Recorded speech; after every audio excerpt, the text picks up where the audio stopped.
Welcome to Passion for the Pastime, where baseball lives 24/7, 365. Catch conversations with beat writers, broadcasters, current and former players of all levels. Now here's your host, Walter Balsetta. Whoops, I fumbled. I got to get out of here. Walter Balsetta.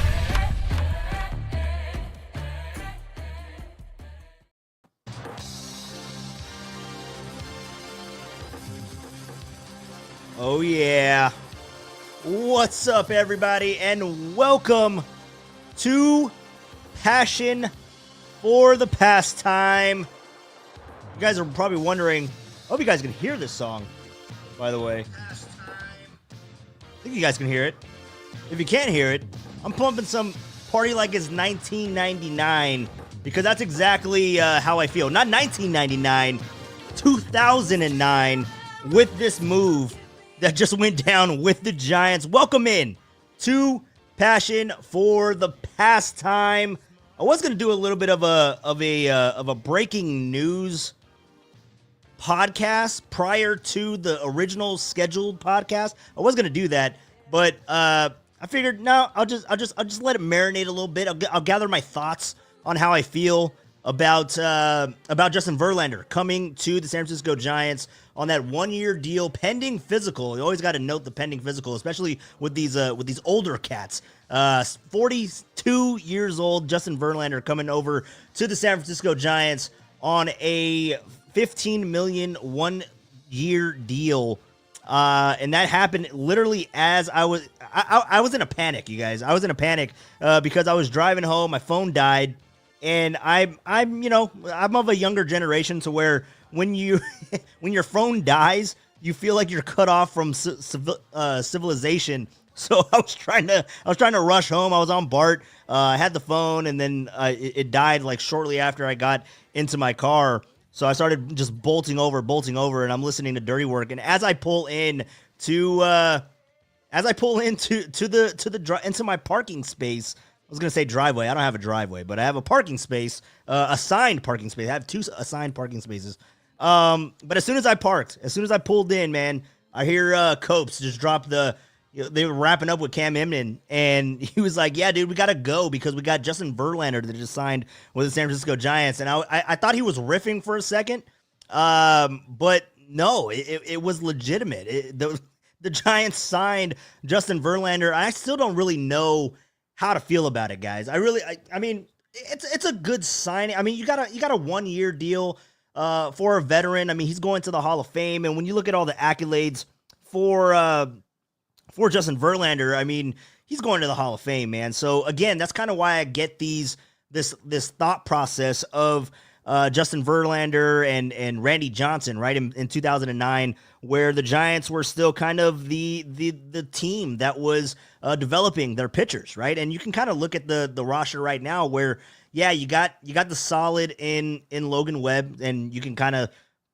go back to 2009 and think, well, who was the solid pitcher for the Giants at that point? I would probably say it was Matt Cain, right? Matt Cain was kind of sticking around and coming into his own, and just a workhorse and a bulldog on the mound. Like that's a similar build if we're wanting to get comps for the 2009 team, with Verlander and Randy Johnson, and then you look at Logan Webb and Matt Cain, and you look at just all these other young guys like Kyle Harrison and Hayden Birdsong and all these guys that are going through their developmental process.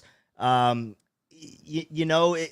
kind of reminiscent of, you're seeing Madison Bumgarner and you're seeing Tim Lincecum. And I'm not saying that the current guys on this roster, let me just back up a little bit. Let me calm the brakes. Let's pump the brakes a little bit.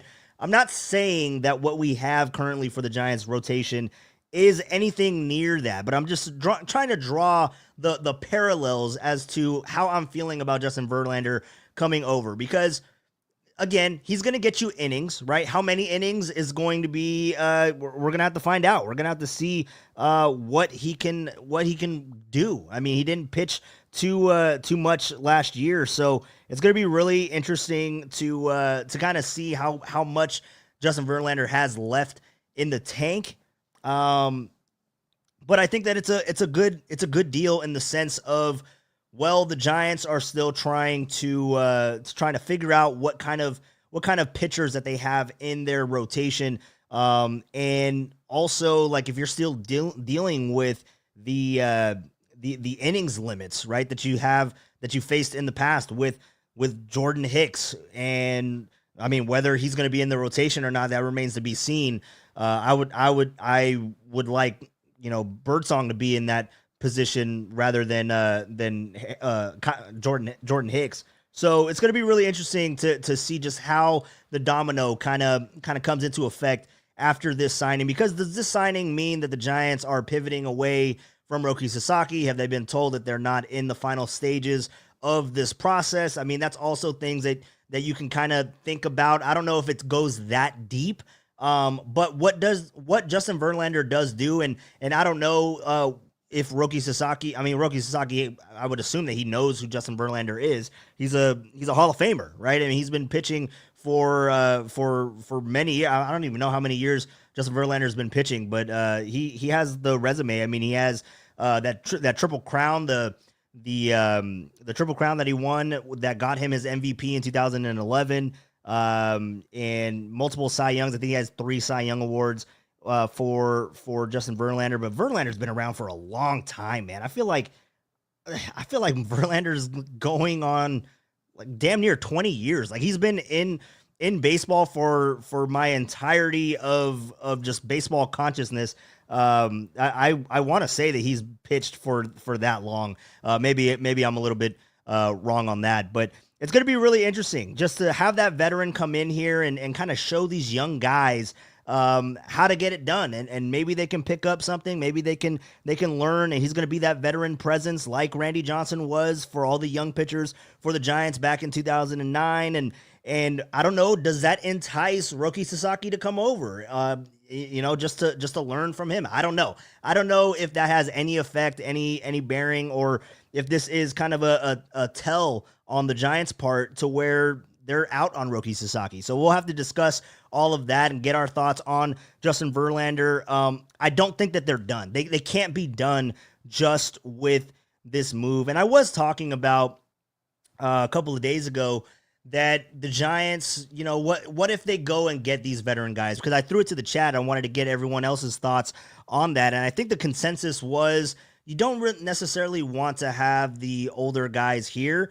And I still kind of feel that way because then you're taking away from the development. Now, there are positives to having Justin Verlander on this team, just so long as it doesn't take away from these guys getting on the mound, from these guys getting their innings and logging their innings and continuing that maturation process of what it takes to be a major league pitcher. So I'm okay with the deal being that it's a 1-year deal. You're not going to, it's minimal money, 15 years or 15 million for 1 year, 15 years. Could you imagine signing Justin Verlander to a 15-year contract right now at his current age of 42? That would be incredible stuff. That would be terrible. But when you look to the rest of this Giants roster, I mean, there has to be improvements, everywhere. And I wouldn't even stop at this starting rotation. I mean, what else can you potentially do? Does this move set you up from moving one of these arms? Because I mean, you start to go down the line and what it is, you have Logan Webb as your ace. Your number 2, I guess right now slots to be Robbie Ray. I don't know if that's the move. I mean, but who else do you really have? You're not going to put Kyle Harrison there. You're definitely not going to put Justin Verlander there. Hayden Birdsong, I mean, as good as and as promising as he is, he's not a number 2. So I mean, you kind of have to go with Robbie Ray unless you go and trade for Sonny Gray, unless you go and sign Jack Flaherty. But also Flaherty, like I don't even know if he's a 2, man. Like Flaherty, I think is kind of like he has like a ceiling of being a 3, I think.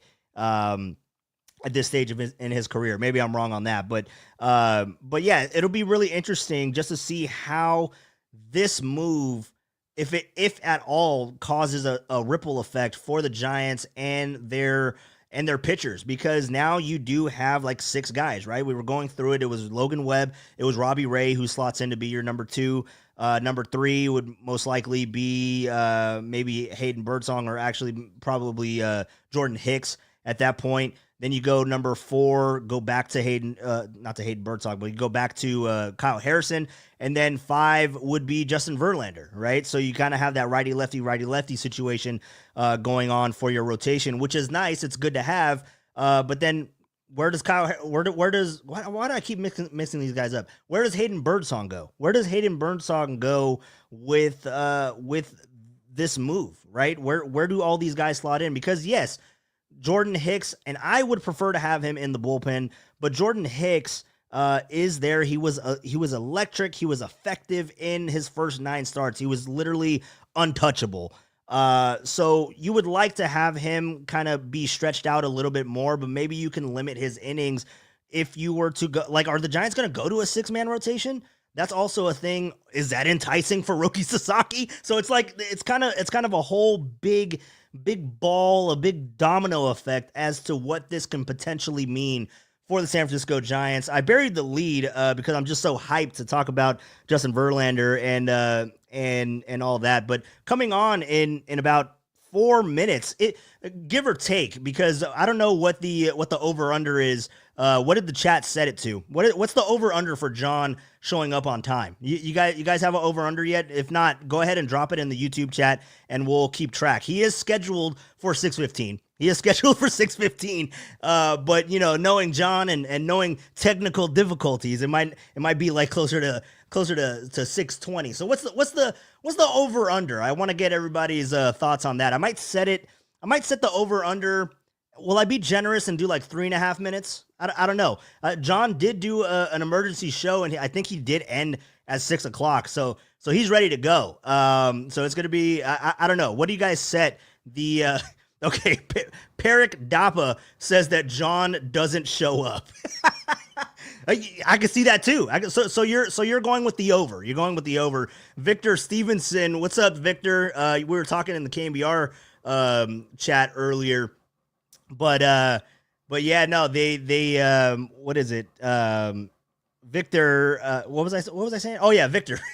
Victor in the chat says 10 minutes. Victor says 10 minutes for John to be late. That will be 10 minutes isn't bad, but I don't know if I could set the over under at like 9.5. That's way too high. Rocket New Era, oddly specific, says, oh, wait, are you saying that he shows up at 6:27, or are you saying he's 6 minutes and 27 seconds late? Which one? Danny Dunn, no chance. What's up, Danny? Danny Dunn, no chance that John is there at 6:15. Yeah, you know what? We're 2 minutes away. We're 2 minutes away. I don't think John's going to be here on time, but we are excited to bring in John Lund, talk some baseball, talk some Justin Verlander. We're not only going to talk about Verlander, but obviously with the breaking news, that is the news of the day, right? So we'll talk about Justin Verlander, what that means, the domino effect, but we'll also get his thoughts on Roki Sasaki. We'll get his thoughts on Pete Alonso, and maybe even Anthony Santander. I mean, just everything that has happened to this point of the Giants offseason. We'll discuss. We'll definitely have those thoughts. But let's go out to the YouTube chat. I want to say hello to you guys before I get involved with John Lund. We'll get lost in conversation. Danny Dunn knows exactly what I'm talking about, because we will just talk for forever. We just won't shut up. And then it comes that, it's time to get back into segment. And then I got to rush John back into the studio. Those are the good old days. AJ Cruz, what's up? What's up, man? Yeah, AJ, dude, I got your voicemail. I did not have time to load it onto my Roadcaster. So I will play it tomorrow. But I definitely enjoyed your voicemail, and if that's what we want to turn it into, the wine line for Passion for the Pastime, you guys can definitely call that and leave me the voicemail, and then we'll play it back. Even if you guys want to just drop questions, and I'll answer the questions via voicemail for sure. What's up, guys? Rockin', what's up, dude? Victor, we already said hi. What's up, dude? Ernie Chavez, what's up, Ernie? How you doing, bro? Welcome in to the show. Otis, always good to see Otis. Otis, what's up, man? Good to see you in here with that orange brim. Always love to see that orange brim. And that smile, you got a nice smile, Otis. Gotta say, man, you got a nice smile there. Let's see here. Got to get a battery pack, Walter. What was that in reference to? Got to get a battery pack? What the hell is going on? Walter, is the cruise line open, bro? No, it's not open yet. I haven't had time to work out the fine kinks. That's something that me and John have in common. We are not capable. We are not capable with technology. So that's always fun for sure. AJ Cruz, what's up? Pat H, what's up, man? Let's see what Pat H has to say. Might as well sign Max Scherzer at this point as well. Let's get older. Hell yeah, dude. Let's get older. Let's get older. Yeah, dude. For sure. Just bring together everybody from the 2012 World Series championship team. Where's Anibal Sanchez at these days? Bring him over. Doug Fister. Where's Doug Fister at? Bring them all over. Just come on over. We need the help in the rotation. That's perfectly fine with me. This is Randy Johnson 2.0. Yeah, dude, I agree. When it happened, I was just like, oh shit. Like I didn't really know how to react to it. But that's exactly what I went to, and I think a lot of Giants fans kind of did that same thing. Because yeah, it was cool to see Randy, but Randy was fucking Randy. Like to see him in the twilight of his career as a Giant, that was pretty sick.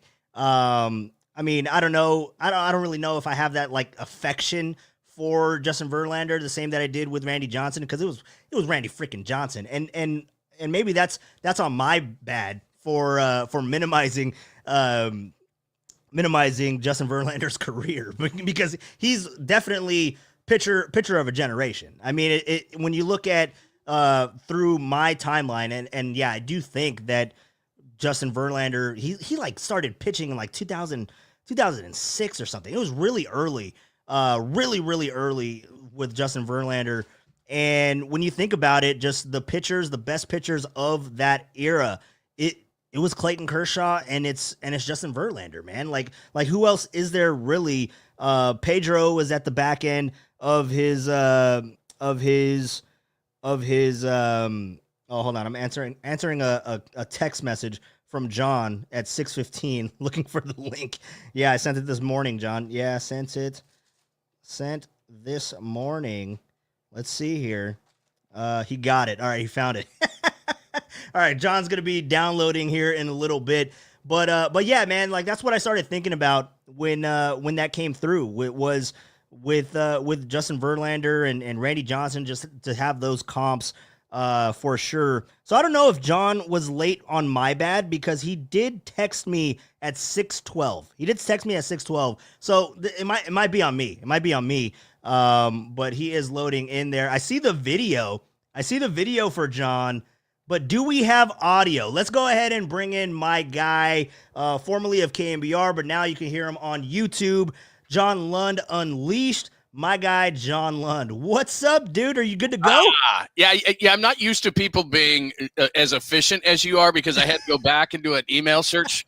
And you sent me an email like at 6 or 7 in the morning. Most guys like Kruger or anybody I've ever been on a show with, if I'm supposed to be on like at 6:15, like I was supposed to be with you, yeah, they send me a thing at like 6:13. Like Krug is like right when we're supposed to be on, he sends me something. So I'm just waiting for that. And you were efficient, and I went back and I'm like, because I thought that. I went, Walter's efficient. Walter's on it. Oh, yeah, bro. And I said, I know that Walter is like, he probably sent me something. So I went back, did a search, and you had it. So it's my fault 100%, as it often and always is. Well, look at you taking responsibility, because I was going to blame myself because you texted me, bro. You texted me at 6:12, and I was like, dude, I think that's on me, because John's looking for the link. No, it was on me, 100% on me. Because like I said, I worked with you for years, and you were very efficient, and you wouldn't do that, and you did the right thing, and I didn't. And that's how it ended up. And so I was like, because I'm scurrying, I'm texting people, I'm waiting for the link. Yeah. And I went, you know what? Walter probably sent me a link, or it was in my junk, or it was in my porn, or whatever it was. But anyway, got it done. Yeah, and we got a new picture. It's in my junk folder, John. It's in my hello, John. Yeah. Dude. Missing you guys. Oh man, yeah, man, miss you too. Really appreciate you stopping by the podcast, man. And honestly, just to kind of like peel back the curtain a little bit, we did talk about me doing a podcast on YouTube, right? Like we were kind of, Yeah. I was kind of iffy, and I wanted to do it, but then I didn't really know like the steps and all that kind of stuff. But you kind of threw me. You just said, "Dude, just do it, just do it." And now we're here. You don't have to know what you're doing. Yeah, bro. No, so it was a lot. It was a lot of fun, dude. So I appreciate it. Really looking forward to this. But we had that breaking news that went down. I saw your breaking news podcast. I told everybody not to tell you that. I was like, "Oh, Walter's gonna be so mad." I said all this stuff, and he's like, "Exclusive." No, I'm not breaking any news. I mean, you probably already saw what I'm gonna say, which is like, it's a great name. And 10 years ago, this would have been awesome. And it doesn't surprise me, because I mean, who's Buster going to influence? Well, he's going to influence a 42-year-old guy because he played against him. And I love Verlander. I was telling people that, as crazy as this sounds, it just means I'm really old. But Justin Verlander's first game, I was in Detroit, and he was a second overall pick at an Old Dominion, and he pitched a back half of a July 4th doubleheader. That was his first game ever, and we all went to it, and we all, because Detroit sucked. I mean, I was there. They won I'm not kidding you, they won like 43 games in a season. They were awful. And then Pudge Rodriguez came in. They kind of get better and better and better. And then, by the time, him and Scherzer are together and all that kind of stuff. So I'm not down on the signing. What I would say to fans, though, is that he's a flyer. I mean, he's not a minor league invite, but he's a flyer. So last year he's hurt. Everybody's going to look at 2022 and go, man, he went 18-4 with a 1.75, and he started 28 games, I think, that year. So everyone's excited about seeing that guy, but remember, we're in 2025 now. Yeah. And guys age quickly when they, and again, he's a freak. He's like a Nolan Ryan, or he's one of those guys that, they're going to pitch forever. But to think that you're getting Justin Verlander from 10 years ago, and because this better than I do, you're doing this all the time. They need a number 2 starter. Oh yeah. Webb is 1. Ray is Ray is a question mark. He's at best a 3 at this point. He's older, still coming off TJ. And then you got a bunch of young guys after that. And this, because you and I have talked about it. I'm not a Jordan Hicks guy in the starting rotation. I think that Jordan Hicks in the 7th inning. And if they can get Duvall's head on right in the 8th inning, and Walker has earned the 9th inning role, that's a 7, 8, 9 that if you got a lead, you're probably winning the game.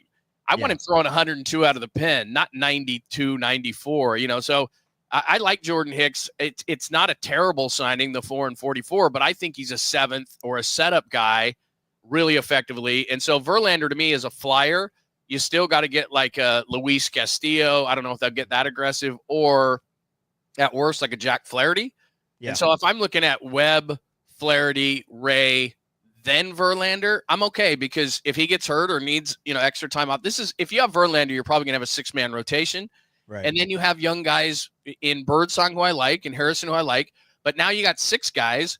And what Verlander means is you're not going to overburden your young guys. So that I can live with. But you hear the name, and I jump on an emergency show for a guy who had like a 5.68 ERA last year. If his name wasn't Verlander and didn't have a model girlfriend like he does, then we wouldn't have done that. But it's fun, it's cool, but let's not expect him to be, Justin Verlander of 10 years ago, because you're not going to get that.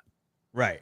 Yeah, no, I mean, you got to know where he is at this point in his career. He's 42 years old, and yeah, everyone talks about just seeing Mike Val talking about Nolan Ryan. He went with a 2.90 ERA at 44 years old. Yeah, but that's Nolan Ryan, bro. Like, come on. I mean, he's not. I mean, he can. Can he do it? Crazy, yeah. But I wouldn't count on it. Is all I'm saying. Like if you're the Giants, the proper way, because it doesn't matter how we look at it. Like, a fan can look at it however you want. You can say he's the number 1 starter, and that's cool. But at the Giants, I think, should look at it as he's not like a spring training invitee. I mean, he's going to make $15 million. He's going to be on this team, but you can't say that he's a top end of he's not a 1, 2, or even probably a 3. He might be a 3 at best. If he has just a great year, he's probably a 3, and he could give you, if you got into the playoffs. But the issue with me, Walter, becomes, all right, let's say San Diego gets Sasaki, which they might. And then, we know what the Dodgers did in the offseason and getting Blake Snell, and they're going to get a bunch of injured guys back, and Yamamoto a full season probably. And so you got all that, and you're dealing with those guys. So that's the rotation that you're looking at. You're looking at the Padres. You're looking at the Dodgers. You're looking at the Diamondbacks who just stole Corbin Burns, and your comeback is, and I'm not angry, but your comeback is Verlander, and that's fine if he's not it. If he's it, then you can attack, not like you attacked Farhan, but you can attack if this is it. If they're sitting back right now, having a whiskey right now and saying, this is it, like we did our job, then you can be upset. I think that's fair, right? Yeah, no, 100%. But what's really interesting about this move is like what comes after, right? Like this can't be it. This can't be what the rotation is going to be. But I mean, you were talking about, the Giants could potentially go to a 6-man rotation, right? And again, does that kind of go to like there's so many things that stem off of this signing. Like does Justin Verlander signing with the Giants, does that mean that they've been told that they're not in the final stages of Roki Sasaki? Yeah. Or are they trying to go like further into developing that 6-man rotation? Or is there something else developing? Because what you mentioned earlier about the need for a number 2, right? You look at all the rest of these guys and you have now a surplus, I guess, of pitching. Can you go ahead and flip a Kyle Harrison or a Hayden Birdsong? I'd rather want to keep Hayden Birdsong versus Kyle Harrison, but could you go and do that and make that type of deal in bringing in a Sonny Gray? Is that something that's on the table and make him the number 2 starter for this Giants rotation going into 2025?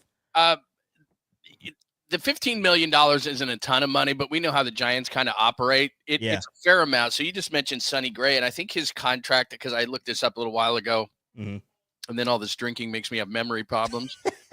But I think Sonny Gray's got a backloaded contract in which he gets like $65 million the next 2 years. Yeah, it's like 65, 66 or something. Yeah, so are the Giants going to say to themselves, we weren't in on Corbin Burns, and maybe it's because I know they signed Willy Adames to 7 years, but they still do not like long contracts. So Adames gets 7, but a lot of guys like him are getting 10. So the Giants still are on the low end of contracts. 7 years is a long-term deal, but it's not 10 or 12 like a lot of these guys are getting.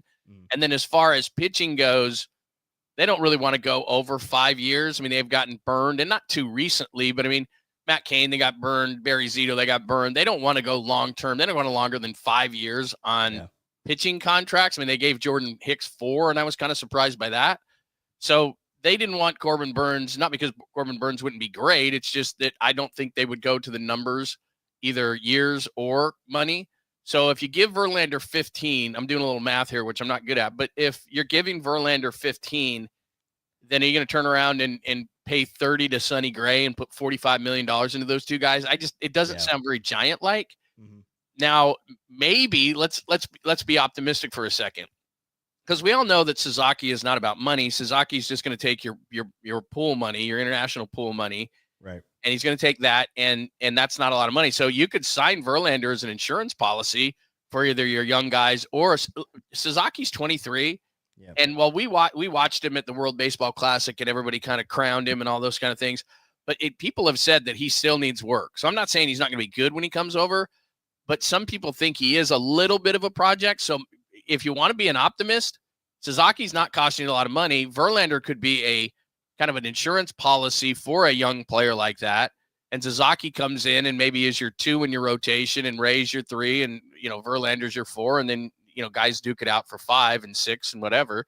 So maybe there's that, but then you hear that they're in on some shortstop. I don't even know his name, like one of the top guys coming out. So if it does tell you that if they sign that guy, then it's not that everybody has a ton of international money. What did the Giants have, like 5 million? Yeah, the highest team, I think, is like 7 million. Yep. So it's not like they're going to get a ton, he's getting a ton of money, but if you turn around in your first move, and I'm not against it, is a really good young shortstop at 16 or 17 years old, and you give him a bunch of money, then that tells everybody that you're not in on Sasaki, because although he's not taking money, there is a difference between pitching this year for 5 and 7, or in this case, if you gave the shortstop the money and then you'd have 3 left in your pool or something. I don't know. Yeah. So anyway, I was trying to be optimistic to say, if you keep your pool money and you sign Verlander, Sasaki and Verlander together making 20 million this year is doable. I think that what Verlander tells you is, I think they'll make another move pitching wise. I don't think it's going to be a $30-40 million guy, because Verlander at 15 is not a ton, but the Giants don't operate like a major market team. Right. Yeah, it would be really interesting, because what what Susan put out, I think earlier today, or maybe it was yesterday, where she was talking about potential trades into, because I would love to have Luis Castillo, but let's be 100% honest. Unless you're willing to part with Bryce Eldridge, and I don't know if anyone is, and I don't even know if Bryce Eldridge will get it done, because the Mariners, what do they need? They need hitting, and the Giants just they need it now. They need to compete. I don't know. Eldridge is 20, right? And you probably Yeah. know about him more than I do. I mean, I've seen the video and all that kind of stuff, and he looks like the next one for the Giants. But he just turned 20. The Mariners have a great pitching staff now. So the perfect match, the reason they would trade Luis Castillo is not for prospects. Right. They have the longest playoff drought in baseball. They want to end it. I've got friends that live up there that are just like, we're sick of the Mariners, and they know it. And so what they're trying to do is they have the best rotation in baseball, or they at least did last year. They need hitting now. And Bryce Eldridge is probably a year or two away. So I'm not saying they wouldn't take him. I'm just simply saying that if they're going to trade Luis Castillo, who could help them now, and they have the longest drought in baseball, and they've got still great starting pitching without Castillo, then they want to I don't know Jerry DiPoto, but I do know that logical sense tells me that he's trading Castillo for a bat now. Right. So do the Giants have that? They don't have a bat to give up unless they think that Mike Yastrzemski and Lamont Wade Jr. are good. Yeah, so they don't. They don't have a stick. They don't match up well with what the Mariners are looking for, which is an immediate bat. Yeah, the Mariners, I mean, with Luis Castillo, they're needing an impact bat, and because there's a lot of people that maybe even think right now, because they have such a strong pitching rotation in Seattle, that their window might be closing like rapidly. Like they don't have, I mean, they have a lot of young pitching up there, but they need that impact bat. So when you look to making trades and getting creative, right? Luis Castillo, he's been thrown out there, but that's somebody that I don't think is even in the cards for the Giants. So then I look to like Sonny Gray, and you talk about the contract, where Susan was kind of talking about all these trades, and she mentioned that if like Kyle Harris, and I wonder what the dollar amount would be, like if you included Kyle Harrison and maybe another type of prospect in that deal, and that causes the Cardinals to like eat more money, so that Sonny Gray becomes more financially flexible, I guess, for the Giants in finalizing their payroll. So I don't know what the move is. I mean, then you look to Jack Flaherty. I mean, what's his dollar amount going to be? Is he kind of like a $20 million pitcher? Is he kind of around that? I mean, he has to be higher than Verlander, right? I mean, that's kind of the expectation. He's going to be higher than that AAV. So do they go that route, or do they use that extra money that they have that they didn't dish out and weren't willing to dish out for Corbin Burns and bring in a bat? Like, are they going to do that with Pete Alonso? I don't even think that Anthony Santander has been on the radar for the Giants, but I feel like that's a massive upgrade in the outfield. But I mean, Pete Alonso has been rumored to the Giants and rumored to have interest, but I don't even know if that's in the cards.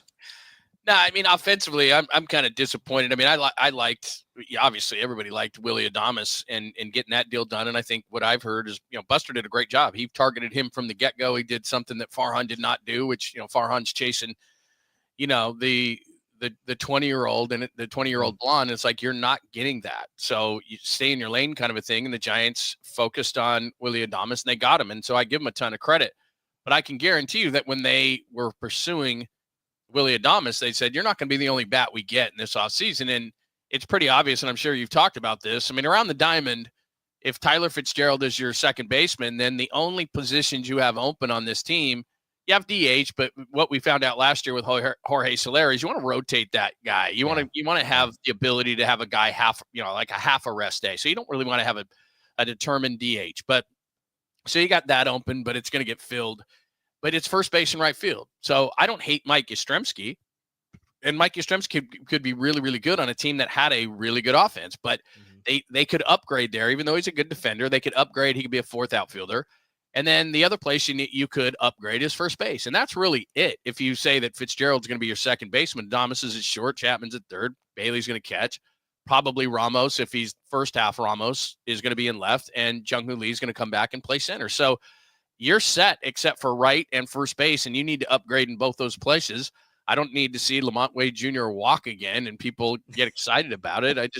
That's great that you have like a 480 OPS, but I mean, it's like you need to drive in runs. The right field and first base are RBI positions, power positions in this league, and you've got to get somebody better there. So that's his charge. He still needs a number 2, and he needs to upgrade at least one of those positions before the season starts. But here's the thing, Walter, and you know this. Are they going to allow him to? Like, everybody's going to rip on Buster in this, but he can only do what they allow him to do. And usually when you start a new job, that's the best time to get stuff. Like, they're still enthralled with you. After like 6 or 8 months, they hate you and they won't give you anything. But, the first little while you're on a job, it's kind of like the honeymoon period in your relationship, right? Everything's great. You guys are having fun. You're having sex all the time. And then all of a sudden, like a year into it, you're 2 old people, having TV dinners on the couch. So, Buster better hurry up because he's going to get into that stage out of the honeymoon period. And so they gave him the money to get Adames. Are they now telling him no? Because I don't blame him for Corbin Burns. They were never going to give that kind of money. That's not Giant-like. Nope. But what you're pointing out, like Jack Flaherty's 29 years old, pitched 162 innings, was 13-7 with a 3.17. And he had great years in St. Louis. He just got hurt. Jack Flaherty's been solid. He's a West Coast guy from Southern California, would probably love to pitch in this ballpark. Now, maybe Flaherty is asking for too much because he had a good year last year and he's trying to cash in. I get it. But it may take a little bit longer for Jack Flaherty.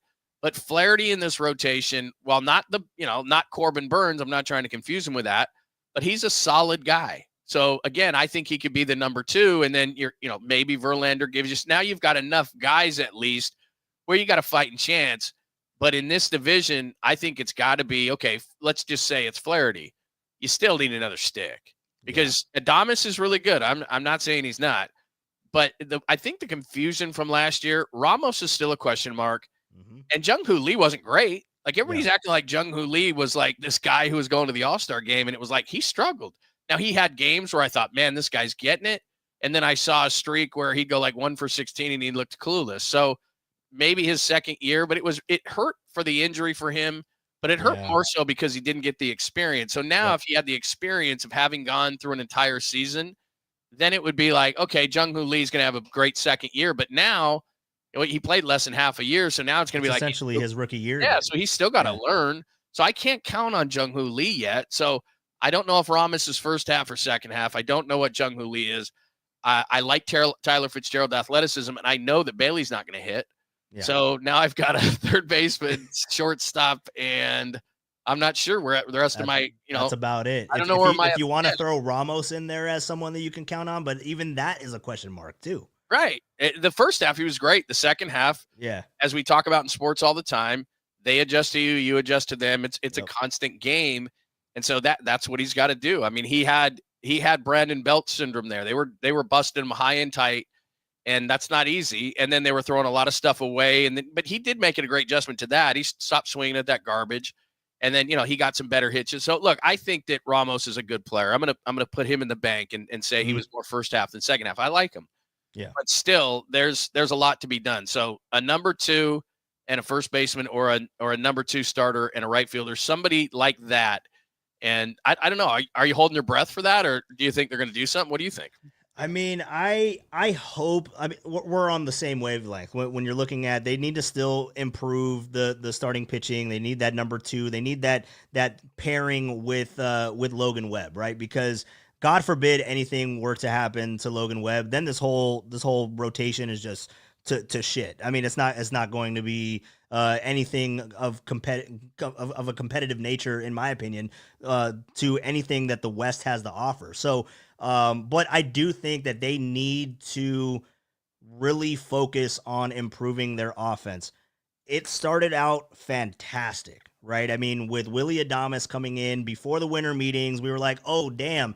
This new regime, Buster Posey, everything, it's going beautifully. They didn't wait for the boot to drop on Juan Soto. They got it done first. They knew that this was their need, and they knew what they needed to do, and they got it done, right? But then that's when you start thinking like, oh man, they know what they need to get done, and they're going to do it. Like, then you had a little bit of a belief.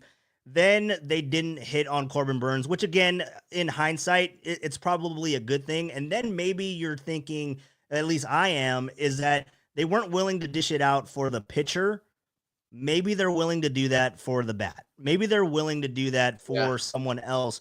And I don't know if that comes in the form of Pete Alonso. I mean, because now the options are slim at first base. Like there's not really anything else out there. Like I was clinging on to a little bit of a hope with Josh Bell, man, and then he signs with the Nationals, right? So and that was just kind of like old school thinking with the Giants, and that all right, well, this is what we're gonna get, so let's just kind of hope that we get it, right? So and they didn't even do that. So when you look to Pete Alonso, I think that has to be the move for the Giants if they want to improve their offense. Obviously, there's a lot of other things that can happen, the domino effect, like with Justin Verlander now being here. And if they miraculously get Roki Sasaki, I do not believe that that's going to happen. But if they somehow do, then you can flip that excess pitching that the Giants have and get that bat at first base. Where that currently is, I'm not too sure, but they definitely need to improve that position specifically. And you outlined it. It's first base. Like, where do you have the upgrades? It's first base and it's right field. And I believe that Mike Yastrzemski is going to be there, and he's going to be in a platoon. And Luis Matos, he just had a Rookie of the Year campaign, I guess, in Venezuela. So take that for whatever you want to take it for, whatever weight that holds. But he's going to probably be in the mix in the outfield as well. I don't know if it's right field, but he'll probably be in left field, or we'll have to see where he gets his playing time. Maybe they put him over in left and move Ramos over to right when that day comes. But they definitely need to upgrade the offense. Like, this offense isn't an offense that's going to compete in the West. It's not even an offense that's going to compete for a wild card position. No, so again, like, you look at what's there. Yeah. Pete Alonso is the guy, and then you start hearing all the reports that are coming out from Bob Nightingale and all the reporters about that Pete Alonso is looking more like a 1 year deal, or like a shorter term deal with multiple opt outs. That does sound like Giants of Farhan. I don't know if that's this regime though. Well, two things is that, and I'm not ripping on fans when I say that, but when we talk about trades or signings or anything, we only look at it from our team. So we look at it from the Giants side of view, and signing Pete Alonso from a Giants point of view makes a ton of sense on a short-term deal. You sign him for 1 year. He's motivated because he wants to get a bunch of money. That makes a ton of sense. And you're the Giants and you need a first baseman. You could trade Lamont Wade Jr. for something, and that's a great idea. It's, okay, I'm Pete Alonso. Let's look at it from the other side. Yeah. I'm Pete Alonso. I'm looking for a 1 year deal. What do I want to do?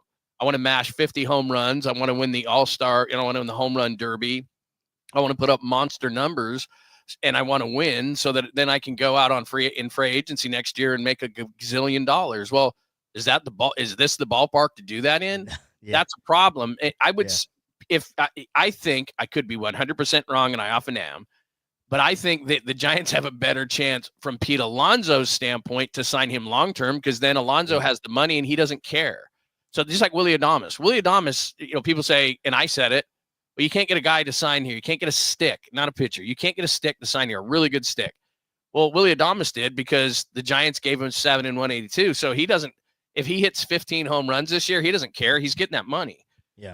Pete Alonso, on the other hand, would probably sign a multi-year deal in San Francisco if they paid him enough money, over $200 million. But I don't think he's going to sign a 1 year deal here, which is what the Giants would prefer, because you can't put up big numbers at this park. Now, he could, as a right-handed hitter, I think he could. He's like Aaron Judge or any of those guys, Giancarlo Stanton. He can bomb it out of any park, but he can also go to center and right, and those are outs or off the wall. And so I don't, from the Giants standpoint, that would be the best, a short-term deal. Yep. From Pete Alonso's standpoint, a short-term deal would not be great here, but a long-term deal where he wouldn't care how many home runs he hit because he'd be getting paid, that would appeal to him. So I get it, and I understand why people are thinking that, but I don't think Pete Alonso, this would not be his preferred destination for 1 year. Right.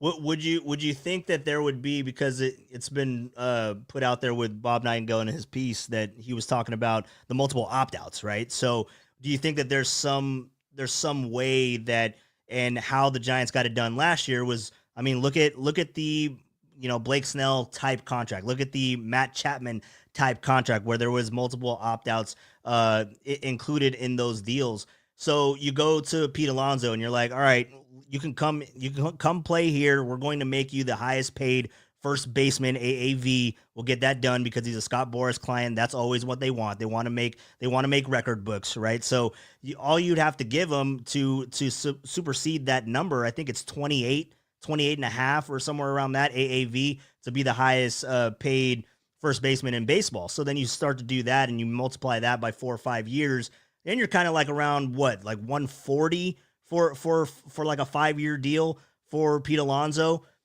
But you include opt-outs to where, like, after the first or second year, if he does come here and he happens to mash, I would think that would play into his market to where I went to Oracle Park and I still hit. Let me go get paid. Yeah. And then he can potentially opt out and leave. But then if it goes badly, Giants are still on the hook for that, and they still got to pay him the highest AAV at first base. Yeah, and I know the Giants hate doing the opt-outs, and a lot of people speculated that probably that drove them away from Corbin Burns. I don't think so. I just think it was the overall length of contract and money, which it was just misreported that they were in it at that level of $240 million. Yeah, and it was probably Bob Nightingale that did it. But I just the one thing is I keep going back to this, and even though, and this is going to take a long time. So the A's leave the market; they're up in Sacramento. You're the largest single market baseball team in the sport. New York's a bigger market. Chicago's a bigger market. LA's a bigger market. All three of those markets have 2 teams. So you're the 4th largest media market in the country, and you're the lone team in this market, and they're still not going to spend. Now, they will probably in 5 years, 10 years, when they see that money. A's fans aren't going to just all of a sudden start wearing orange and black, but in 10 years when they're born into it, or when kids are young and then all they do is go to Giants games because the A's are in Sacramento, then they're going to, it's kind of going to be like what happened to the 49ers when the Raiders left. It's, there's still Raider fans around. It's just the young kids that grew up Niner fans because the Raiders weren't around. So they're going to start making some money at some point.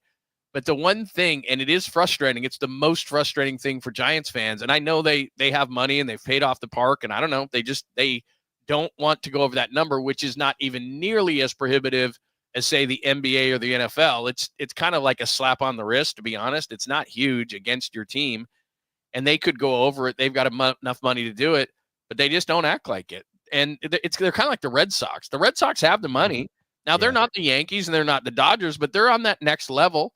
They're with the Phillies and teams like that, and they don't do that anymore. The Red Sox just don't play that game anymore. They don't go after the biggest. They don't sign the biggest. What did they do in the offseason? They didn't spend a ton of money. They traded for Garrett Crochet, who's under team control. They don't spend a lot of money. So the Giants made one big splash for $187 million, and Giants fans, for some reason, got out on the illusion that they were the Dodgers, that's just the start of it. Let's go. And they're just, because last offseason, what did they do? They did that.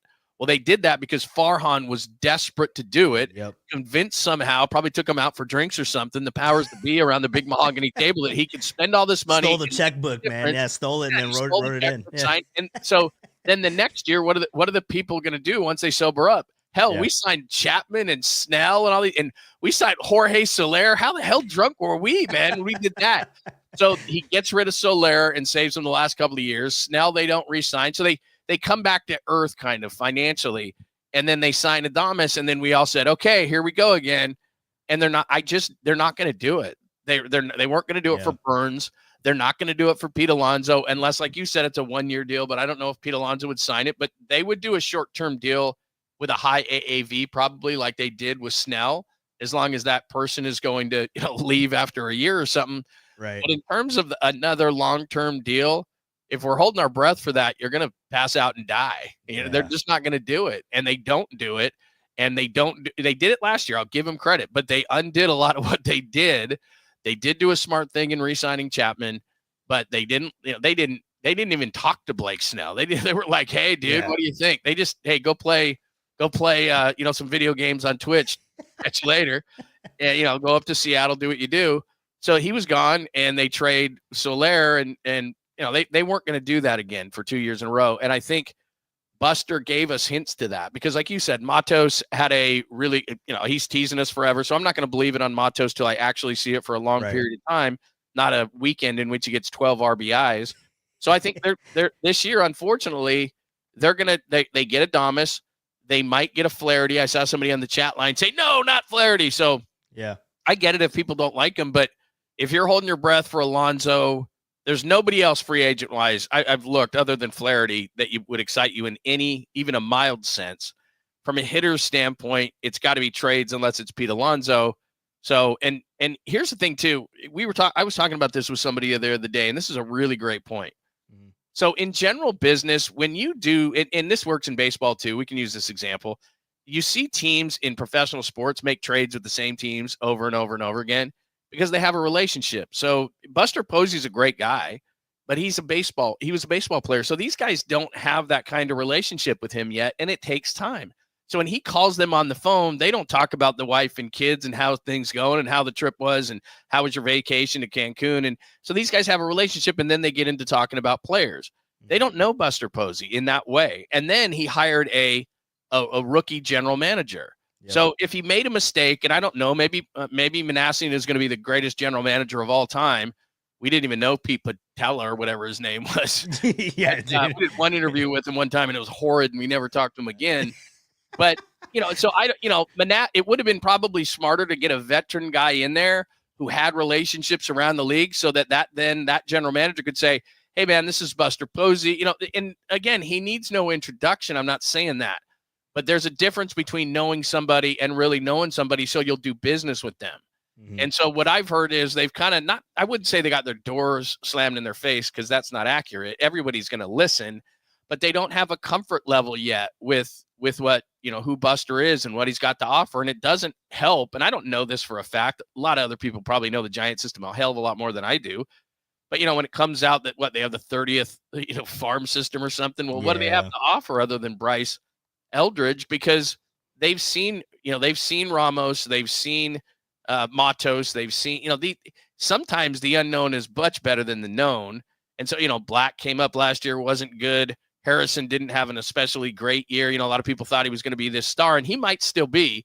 Now, Birdsong would be a different story. If I was a team and I saw Birdsong, and we had him out on the patio, you were out there. Yep. Really mature kid, super smart, knows the game, could talk pitch sequencing. I mean, he's a really bright kid, and I actually think he has a higher upside than Harrison, which means Harrison's going to win the Cy Young this year. So, but that's part of the deal here is that, okay, who do the Giants trade with? Because lots of teams trade with each other because they have relationships and they know, and everybody knows their system and, all that kind of stuff. There's a relationship there. I don't know when you have Buster Posey, a rookie, and Manassian, a rookie, what that looks like. Now, maybe I'm 100% wrong. That's just what I heard in the processes of trying to make moves and there's not a lot of moves to be made either. In baseball right now, everybody wants to hoard their prospects, their cheap labor. And it used to be like, yeah, you're trading guys left and right. But when do you see like massive trades anymore? Yeah. I mean, Kyle Tucker was a pretty good trade, and the Cubs, Cam Smith was their 2024 first round pick. Really good kid at 24-year-old power hitting third baseman. But I mean, that was ballsy by the Cubs with Kyle Tucker going to the last year of his deal. But Wrigley's a place that you could fall in love with it, and you could love the bleacher bums, and you could go, you know what, I'm going to stay in Chicago. Yep. A lot of times if you're going to take a chance on a guy, and the Giants were in on him, but you're in on a guy, and it's like, will he stay in San Francisco if I give up? That guy wasn't their number one prospect, Cam Smith, but he was big timer. So he would probably be similar to Bryce Eldridge. Yep. So you give up Bryce Eldridge for Kyle Tucker, who, look, I'd do it in a second. Kyle Tucker's 27 years old in the prime of his career.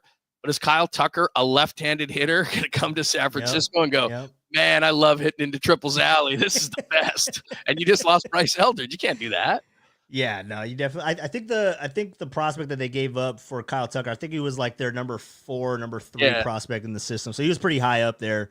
But yeah, that would be the equivalent of Bryce Eldridge coming over. So yeah, man. I mean, it would be interesting to see like how those relationships develop, and I wonder how involved Bobby Evans will be in those relationships. Blow up now. Like, does he have good relationships with other guys? You know what I mean? Baseball, but Nick Sorensen fired. Just letting you know on that. What's up? Nick Sorensen fired. Oh, dude, you're gonna do another breaking news pod? Yeah. I already did half a show I already did half a show on who's the next defensive coordinator of the 49ers before the guy even got fired. He's probably going to come to my house and kick my door down. Oh man, did a that's whole incredible. big thing on. So when Nick Sorensen is fired later today, should it be Saleh? Should it be, should it be Jeff Ulbrich? Should it be Dennis Allen? Should it be Gus Bradley? Like I was doing this whole thing and the guy hadn't even been let go yet. I mean, oh man. Speaking of Sorensen, Copes did drop on me because my hair has grown out since you saw me. Let's see. My hair's grown out. It's a little longer. Yeah. Oh, has it ever? Yeah, bro. Look at that. Last time I saw you, it was short. Look at that. You got it rolling. Yeah, dude. So look at that lettuce. Copes dropped on me. He was like, because you know how Pop always tries to look like Shanahan. He says I'm trying to look like Sorensen on his way out. I was like, all right, dude. Yeah, I mean, I know we're talking baseball here, but you can't give up.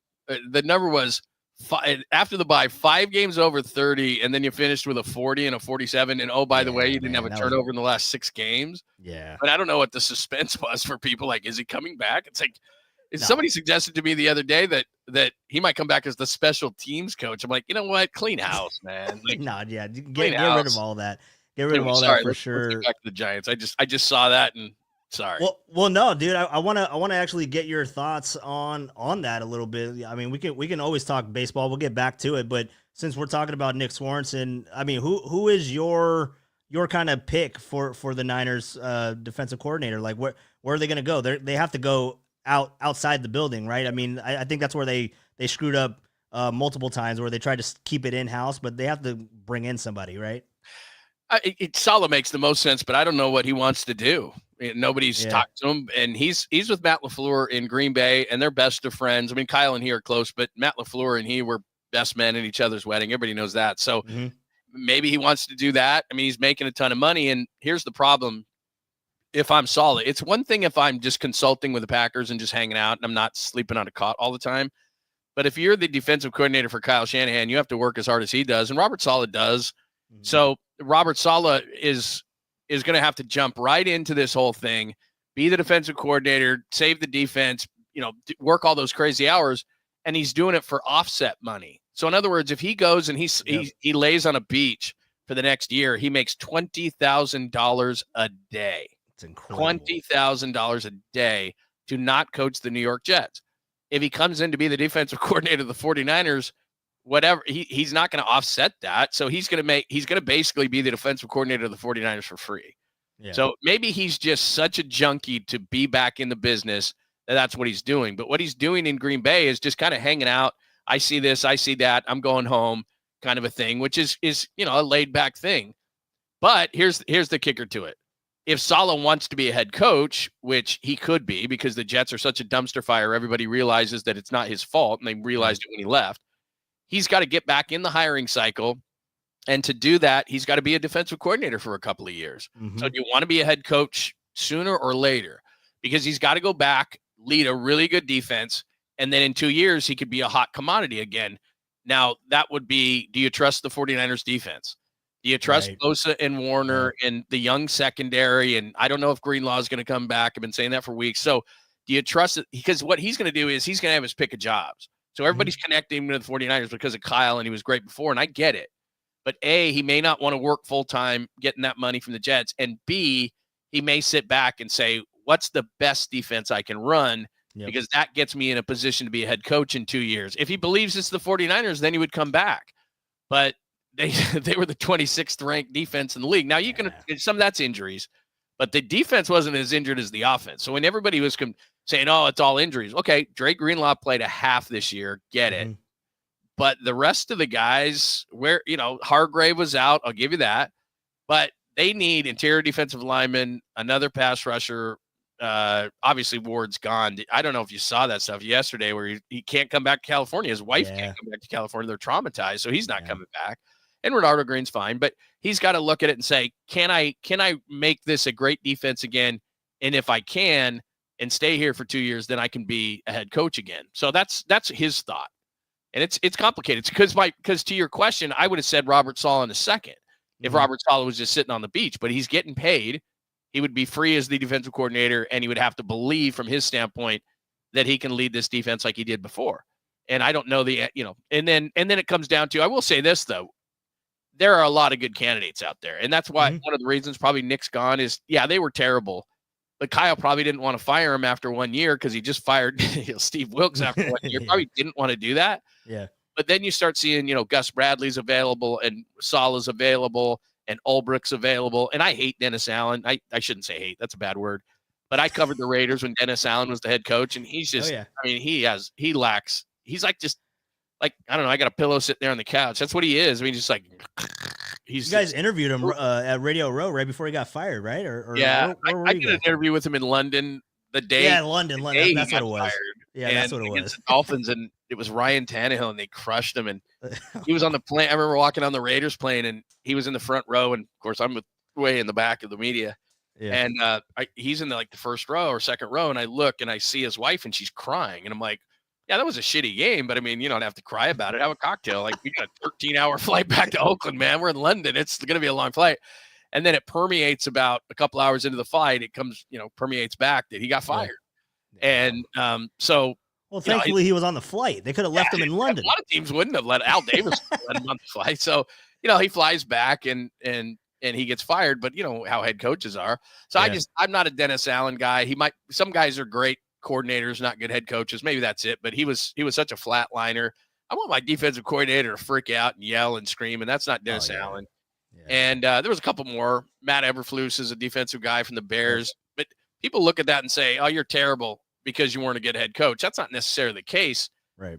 This goes back to what we were just talking about. We can take this back to baseball. It comes back to relationships. So who does Kyle know and who does Kyle trust? He's big on that. So he knows Ulbrich. He knows Salah. He probably knows Gus Bradley because Gus Bradley was in Seattle for all those years with Pete Carroll and runs a similar scheme, which I'd like to see them update. But so it comes down to, if I was a betting man, I'd say one of those three guys or somebody he likes. Is there somebody from D'Amico Ryan's staff, right, that runs a similar defense? You look around the league and you say, okay, where are the connections? Where are guys that were here and left and have had success? Or where are guys who are running similar schemes that Kyle knows? So it's going to be somebody he knows. Yeah. And it's also going to be, like, somebody suggested to me Rex Ryan. And I went, could you imagine? Kyle's got a massive ego. And I'm not saying that in a negative way. It's just he does. He's like, I am the superstar. Everybody runs my offense in the league. I'm Kyle Shanahan. He's not coexisting with Rex Ryan. That's a circus. Like, Rex Ryan is a circus. So you're not hiring him as the defensive coordinator because those two can't exist in a season together. There's got to be chemistry there. So that's not happening. So anyway. Yeah, no, that'll be really interesting, man. I mean, I know what the topic of conversation is going to be tomorrow. So that's going to be really interesting for sure. But yeah, no, just looking at all of that and who's going to be the defensive coordinator? Yeah, who can wear the green dot? Tell me. I need to know. No, you know what's interesting though, when you drop that the D'Amico's staff, there was someone that was included in the potential candidates last year. Who was that? I'll have to look. I can't remember. He was like the linebackers coach. Yeah, he was with Houston. I want to say he was the linebackers coach, and he was included in that. I don't know if he was like a finalist or anything like that, but he was definitely someone that was discussed. So yeah, there's going to be a whole. That wouldn't surprise me either, because I know Kyle likes young guys and up and coming guys and all those kind of things. Here's the thing: he's got to nail this one. Not that he's getting fired or anything. That's silly. Yeah. But if I'm Jed York, and it's nothing like the Raiders. Like, the Raiders are paying, Mark Davis now is paying coach like 4 coaches. Like, Gruden got fired, he's still getting paid. Josh McDaniel got fired, he's still getting paid. He just fired Antonio Pierce, he's still getting paid. The Raiders are paying like 4 head coaches right now. I mean, it's absolutely ridiculous. So it's not like, hey, Nick Sorensen and Steve Wilkes and these guys, they're getting paid all this money. It's not that. It's just, you want continuity on defense. And that's one of the reasons. It's like, okay, it's not that Steve Wilkes or anything defense, like offenses are completely different. Defenses, there's not a lot. I mean, it's like, X amount of plays, man, zone. I'm not maybe trying to make it overly simplistic, because it's not, but it's not like offense. But still, it's a different guy. It's a different tone. It's a different, here's what we do on this situation. There is differences. So this will be their 3rd guy that they've had in 3 years, which a lot of times isn't conducive to success. Now, if you have a lot of talent, that'll overcome all that. But I'm sure if you asked Fred Warner, like, hey, Fred, what do you think of having, and remember, they lost D'Amico Ryans the year before that. So this is actually going to be their 4th defensive coordinator in 4 years. Yeah. So if you asked Fred Warner, okay, you went from D'Amico Ryans to Steve Wilkes to Nick Sorensen, and now this is your 4th in 4 years, he's going to say, yeah, that's kind of a pain in the ass. And that's kind of maybe one of the reasons we're not doing as well, because now we got 4 different scheme, and again, defenses are not like offenses. It's not that big of a difference, but there's going to be tendencies. Like, for example, Nick Sorensen, even without Nick Bosa on the field, is like, we're gonna rush forward. We're not gonna blitz. We're not. And like, I get it. There are certain coordinators who are like that, but in this day and age in the league, in the NFL, you got to change it up, man. You can't just do vanilla every single time and say, you know what, we're gonna do it better than you. We don't need to change it up. So anyway, that's a long way to say that, I think it's going to be one of those guys, but it's not necessarily true that Salah's just going to come back. I think that you bring up a great point. I think that a young guy from a team like D'Amico Ryans is the head coach, and I'm trying to look up that guy that you were talking about. Slowick went over there as the offensive coordinator. Yeah. I don't know. I don't see any guys here that were here under Kyle. But, like I said, it's going to be a connection. Sure. But my point in bringing up all that stuff was he's got to get it right. Yeah. So he's not – and usually what happens, too, in coaching is if you do something one time, then you're going to do something different, vastly different a lot of times. So he got Nick Sorensen, a rookie defensive coordinator. He's not doing that again. And he got Steve Wilkes the year before that, an old defensive coordinator, and he's not going to do that. So I think he's going to be much more sure. He took a chance on Wilkes. It didn't work out.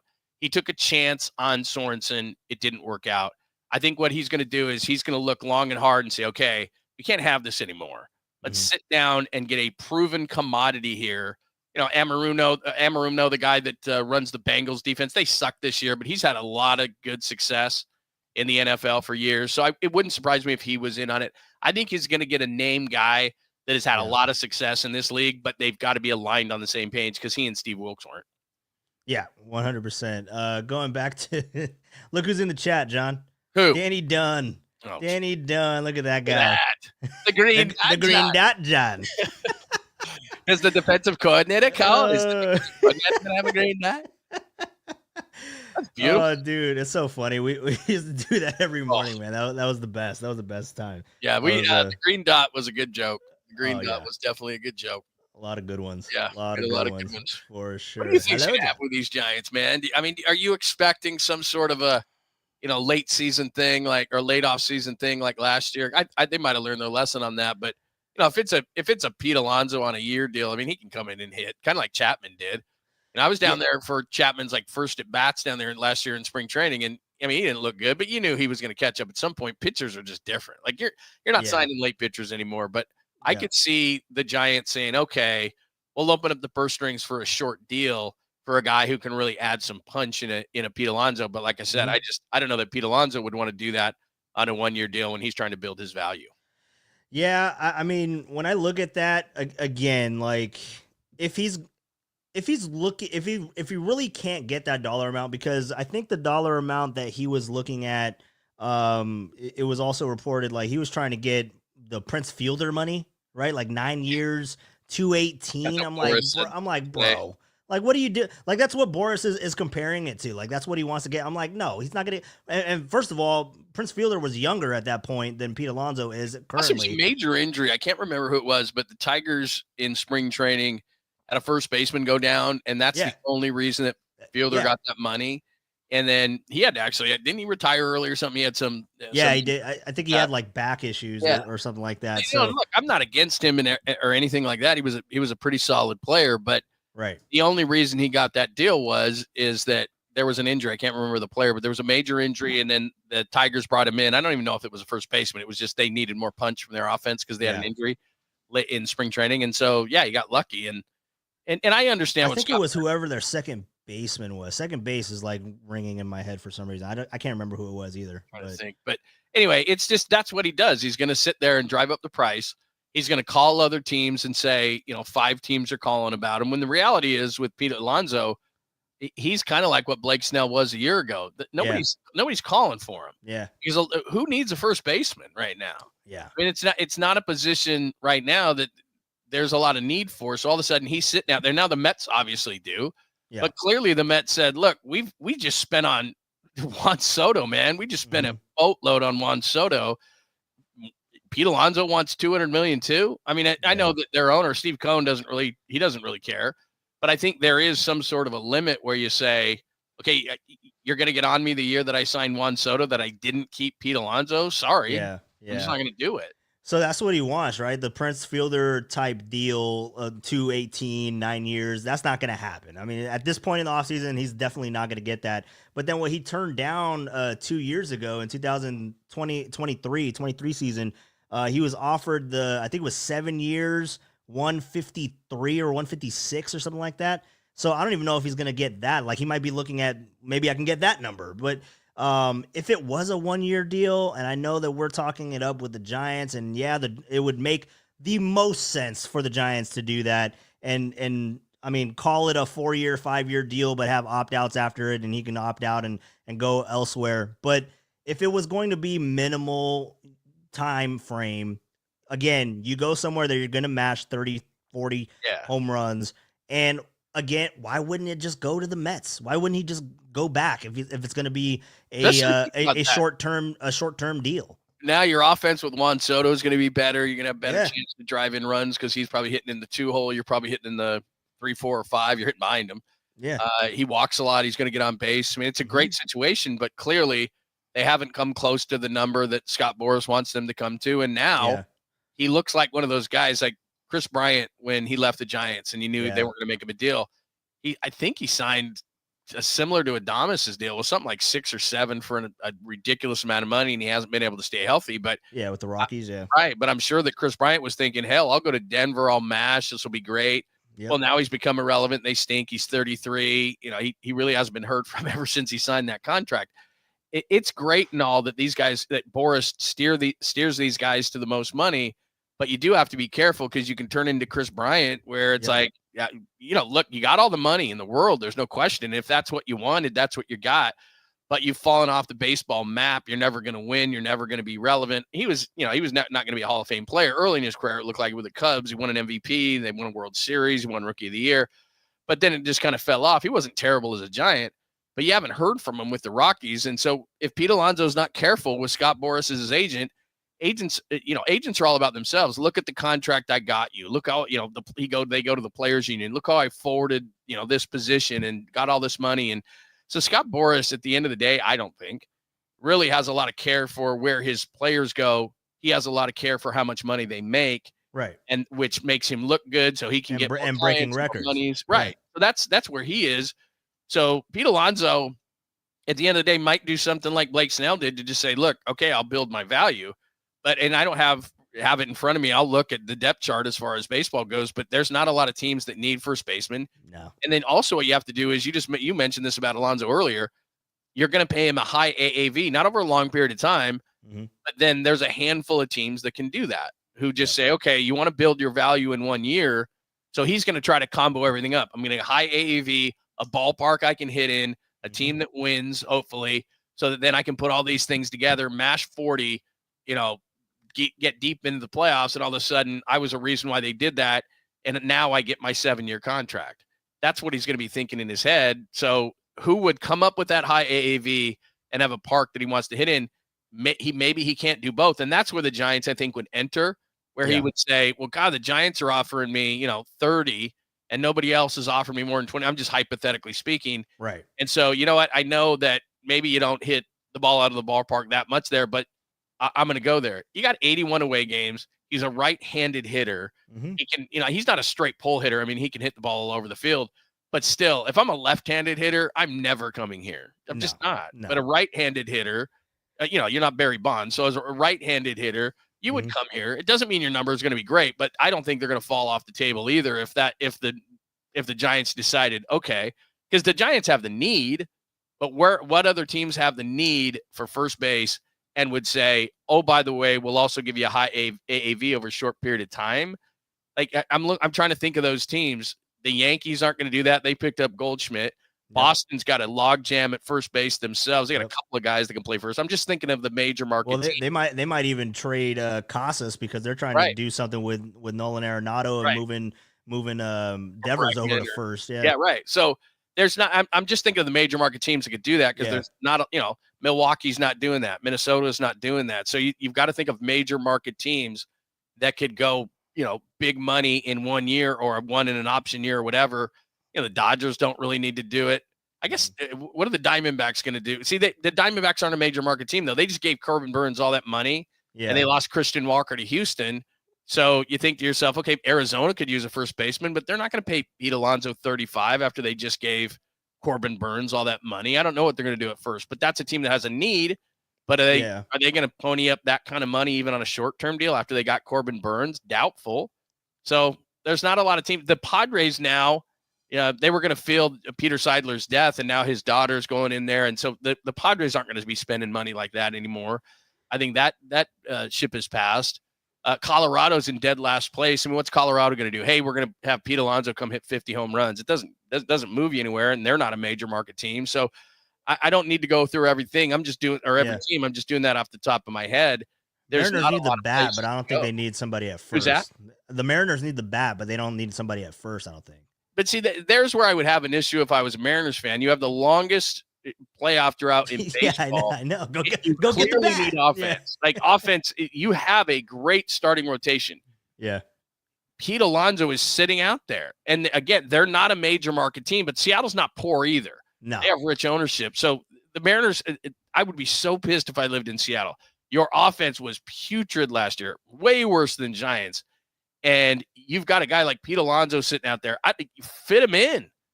Move your first baseman. Pete Alonso's a DH, like whatever the case may be. Pete Alonso, and that's not an easy ballpark to hit in. It can get damp and wet there, and the air can get, kind of like here, kind of like San Francisco. So it's not a great place to hit, but it's better than here. But if I was the Mariners, I'm like, I'm sitting around going, what have they done? I'm trying to think. They haven't had a major ad this year, right? I mean, no, they haven't done anything. But The biggest thing with the Mariners was that they're shopping Luis Castillo. that's pretty much all they were doing. Yeah, that's all they did. They haven't done anything. That would be a team that I'd be scratching my head about. Yeah. Texas has spent tons of money. I'm trying to think. The Angels won't spend that kind of money. There was some word that maybe the Angels could use them, but they're not going to spend that kind of money. Those days for Artie Moreno are over. Yep. So it's a long way of saying, I don't know that there's a great match outside of, like you said, the Mets, who would take him back at their number, but Scott Boras is the agent, and that's not what he does. He'll probably end up like in Miami or something. That's what I'm saying. I mean, that's he's just baseball purgatory. He'll end up in Pittsburgh or right. like somewhere. Right. That's what I mean. It's like, so Scott Boras will say, I got you the money, but. And look, Miami wouldn't be bad for him. He grew up in Florida. He went to the University of Florida. Pete Alonso did. So, I mean, he wouldn't think that was horrible, but that is baseball purgatory. Like, you go to the Marlins, like, come on, man. Like, that's not happening. I'm trying to think of somewhere that he could end up like in the Central. Cause the Central is all jumbled up and BAM boxes all over the damn place. If he end up somewhere there. Cardinals just lost Goldschmidt, but from what I could be 100% wrong. I could see the Cardinals picking him up, but they're not in that. They're not. They're in transition. And they're in a transition mode. Now. So again, if I'm the ownership of the Cardinals, and they pack their house every night. So it's not like the Giants where you go, oh, we need a turnstile guy. Cardinal fans come out whether they win 70 games or 101. So they don't need turnstiles. That's their team. They lost their NFL team. They got a hockey team, but they're baseball fanatics in St. Louis, so they'll go to the game. So you don't need to give Pete Alonso $35 million to hit home runs. They're not going to do that. And they're not a major market team. Yeah. The Cubs aren't going to do it. They like Michael Busch at first base. Yep. He's okay, but that's what they're going to do. I'm trying to think of any other major market teams. I don't know. I wonder, could the Guardians do something there? That's interesting. Could the Guardians do something? Because they're always competing. Because I was thinking about the Reds, but they have what's his name at first base. God, I'm drawing a blank on. But they have obviously Terry Francona coming in, so they're trying to win something with the Reds. But yeah, I'm thinking somewhere in the Central because the Guardians they traded Naylor, so they don't have because Naylor's in Arizona now, so they don't have a first baseman. I think off the top of my head. So yeah, man, it's gonna be really interesting to see where he ends up going. I think that we're kind of coming to the consensus that he's not coming to San Francisco. It'd be great if he did, but I think a lot of things have to go their way. Similarly to the Roki Sasaki. Let me get your thoughts on that real quick before I let you go, man. Roki Sasaki, 20 teams submitted their presentations to him, and the 15th is coming up next week. That's where the international signing pool opens up. He can make some decisions. It's not going to happen on the 15th. It's probably going to draw out up until the 22nd or maybe even the 23rd in the wee hours, like Haesung Kim for the Dodgers. But so when you look at Roki Sasaki today, I don't know if you saw that blurb. There was a mystery team that met with Roki Sasaki. Who the hell's the mystery team, dude? I'm starting to think that it's the Diamondbacks again. Like what's going on? Could you imagine if he goes to the Diamondbacks, because they actually have a good developmental system down there. I guess what I don't understand, and look, he can't make a decision until at least the 15th. So that's probably what's going on here. And he is a quirky. I don't know him, but everybody says he's a quirky guy. I do know his agent, Joe Wolf, and he said that kind of thing. He's had a tragic. What was his dad died or something like that. So he's very weary of the media. So that leads me to believe that as much as people say the Dodgers and think it's the Dodgers, I don't know that he's going to go to a major market team. And his agent has said that. I don't think he's going to New York. I don't think he's going to LA, but places like San Francisco and San Diego are easy on these kind of guys. Like Larissa Rise, they've talked about him going somewhere, but I still think the Padres would go, like they would pivot to Cronenworth or something like that. I just don't think they're going to be back in that mode of spending money like they have the last number of years. But as far as Sasaki is concerned, I mean, I think the Giants are in it, but the Giants are in a lot of guys, and this is a really unique situation. It mirrors Ohtani. We all know that. It mirrors Ohtani. Ohtani could have got the money. He knew he was going to get endorsement money. He had a ton of confidence in himself. He didn't come over for the money. He came over earlier than he could have been posted, like Yamamoto got $325 million. That's going to happen in a few years. But he did the same thing. He bet on himself. But what he did do also is he went to the Angels. And a lot of people thought he's going to a major market. Well, he did go to a major market, but we know what the Angels are. I go to a Dick's Sporting Goods in LA. It's all Dodgers and some Rams. And then there's like 3 Mike Trout jerseys in the corner, on the discount rack. I mean, they don't matter in Southern California. And this is from a guy, I grew up in a place called Yorba Linda, which we're 5 minutes from the Big A. Like, I was never an Angels fan. I just was like, the Angels, they're not worth, nobody was an Angels fan. And I grew up right there. So Ohtani went there knowing that he wasn't going to have the media crush. He was going to have enough from Japan, and he didn't want to have it in LA either. So he could do something like that where he goes to one of those teams. Well, to me, San Francisco's that way. We're not a tough media. San Diego's that way. I could see him in Seattle. But the one thing is about him, too, that's really strange, Walter, that we don't know, and everybody's just throwing darts in the dark, is that we don't know him. We've heard, it would make sense logically to think he would like to have a Japanese player on his team because they could take some of that media crush away. You'd already have an interpreter around. You could have somebody to show you around where some good eating spots that you would like. Well, the Cubs have that, and the Dodgers clearly have that, and obviously Darvish is in San Diego, and so you think to yourself, the Mets have that. So, and I don't know how close he is with any of these guys. He's 23 years old. He's younger. So I'm thinking to myself, okay, that would make sense. He'd have to have that. But then his agent comes out and says no.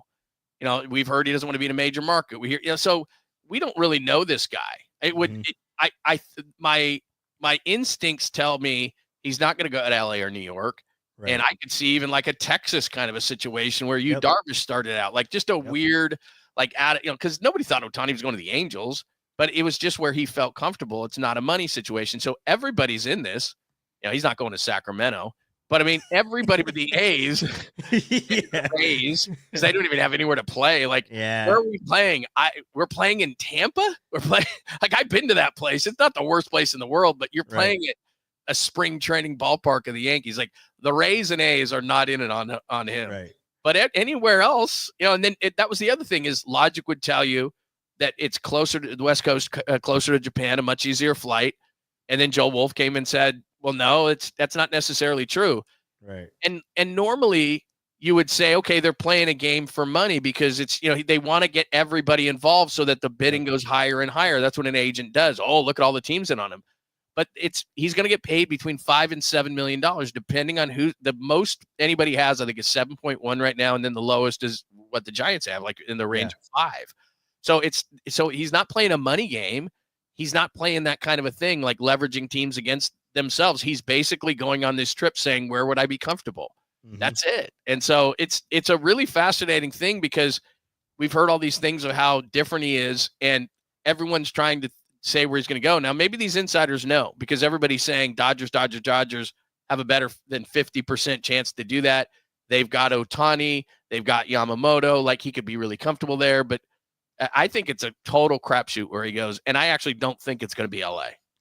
Yeah, I don't think it's going to be LA either. Just the more that you hear his agent, Joel Wolf, just with those comments about how he would prefer a smaller market and all that kind of stuff. And you start thinking about the media circus that surrounds Shohei Ohtani, right? I mean, Yamamoto was fine with it, but I don't know if Roki Sasaki would be okay with that type of thing, just based on his relationships that has been said by his agent, right? So I don't think LA is going to happen, and they're listed as the front runners. Again, the Padres are also listed as that team as well. So I could see that. Yeah, it's complete. It's honestly, it's wherever he decides that he wants to go. But if you can kind of look at where he's looking at the teams and what he's looking for. He's looking for somewhere that he'll be comfortable, right? And whether that's having Japanese players on the team or not, that's a determination on him. But that would just lead you to believe, like, maybe that's something that can entice him. So then you start looking at these teams and who has that, and that looks to the Cubs. And then you go back to the Rangers. I think that them bringing in Yu Darvish and starting that pool of this new generation of Japanese players, I think that does carry a lot of weight. And they are a team that can go to a 6-man rotation. I think that that's also something that is huge. That scares me. You have to look at these teams that have the capability of going to a 6-man. The Dodgers do have that ability, but other teams do as well. That's why I don't think that he'd go to San Diego, because San Diego, I don't know if they're kind of struggling to put together their solid like 5 guys right now, and they were even talking about trading away Dylan Cease, right? So I don't know where, if you're looking at like a 6-man rotation, but then the Giants bringing in Verlander. All I'm saying, hey, they can go they can go 6-man now, dude. That's all I'm saying. I'm gonna drop it there, but it'll be interesting to see, man. I mean, it's all coming down next week. I think next week we'll probably get the second round of candidates and the second round of teams. So we'll have to keep an eye out for that, but it's going to be really interesting the next couple weeks. Padres, because I don't know why I was under the impression they had more pitching than they do. Dylan Cease, Michael King, Yu Darvish is older, and then it just falls off the table. Randy Vasquez, Matt Waldron, those kind of guys. I mean, that's a 2, and I mean, I shouldn't say that about Darvish. He had a good year last year, but I mean, Darvish, you're looking at a 3-man rotation, and then it kind of falls off. I don't know their farm system. I don't know who they have going up or coming up, but because I've been thinking this whole time the Padres are kind of a sneaky team in this whole thing, because apparently he idolizes Yu Darvish, and a lot of people say that that's who he could be. So I could see, because that would make a whole lot of sense, and they need the help in the rotation. The other team that scares the hell out of me, and they don't spend money like a big market team, is Chicago, the Cubs. Yeah, man. Imanaga is there, and he had a great first year. They've got Seiya Suzuki in right field. Again, they're saying he doesn't need to have Japanese players around, but the Cubs have done a nice job with Japanese players. And then you look, Imanaga, Steele, Taillon's not great. Assad is okay. They picked up Matthew Boyd in the offseason, but I mean, if you put him in their rotation, the Cubs are all of a sudden with Kyle Tucker. They're kind of a little bit of a scary team. So look, I think there's a lot of teams. I think that the Giants are in this one because they can. The only thing is, and somebody on the chat line said this a little bit earlier on in the show, is that they're looking at that shortstop, and his number is something like, and I think he's the second best international prospect, and his number is something like $2.5 million.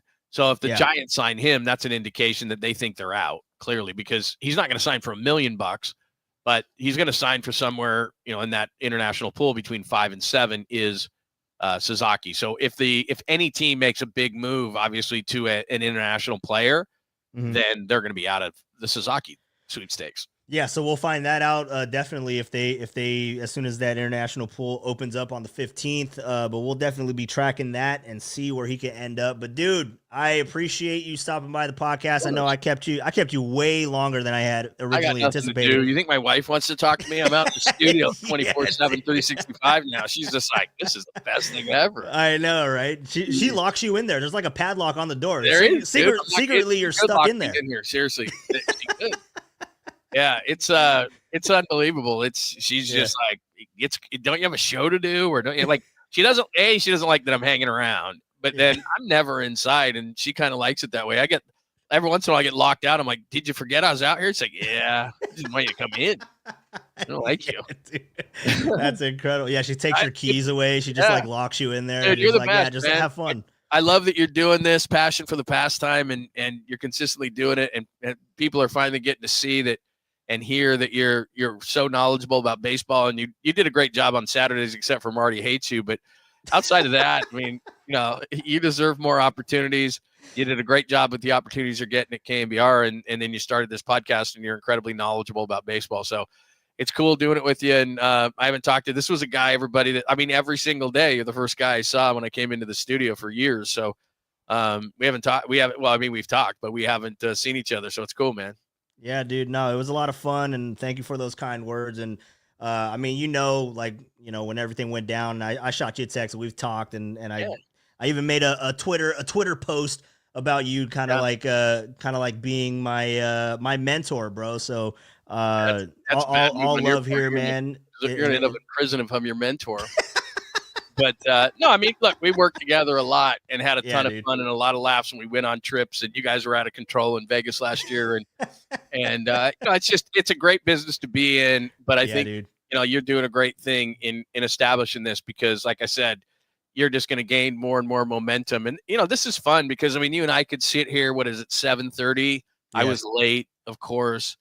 But like 6:20 maybe. So, an hour 10, and it just blows by. And I think people don't realize that.